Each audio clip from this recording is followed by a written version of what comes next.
শঙ্করপুর শাবল বটতলার যে রাস্তাটা নিয়ে আসলে কথা হচ্ছিল কিছুক্ষণ আগে, সে রাস্তার অবশ্য উপজেলা ইঞ্জিনিয়ার আনোয়ার হোসেন মহোদয় উপস্থিতিতে অবশ্য সেই রাস্তার আবার ফিনিশিং কাজ চলছে। অবশ্য যথাযথ প্রক্রিয়া অবশ্য সেই রাস্তাটি যেটি সমস্যা হয়েছিল সেই সমস্যার সমাধান অবশ্য সেখানে অবশ্য রোলিং হচ্ছে এই মুহূর্তে অবশ্য রোলার দিয়ে। সেখানে অবশ্য এই মুহূর্তে রাস্তা পর্যবেক্ষণ করছে যারা ইঞ্জিনিয়ার রয়েছেন, যিনারা কন্ট্রাক্টর রয়েছেন, তিনারা কিন্তু পর্যবেক্ষণ করছে।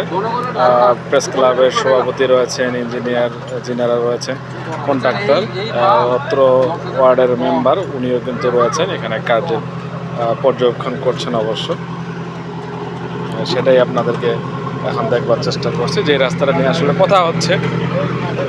কিছুক্ষণ আগে এটাতে দেখা যাচ্ছিল। তো তাদের স্থানীয়দের বক্তব্য হচ্ছে যে রাস্তা শুরু করতে এই অবস্থার কেন হয়েছে সেটারই অবশ্য এখন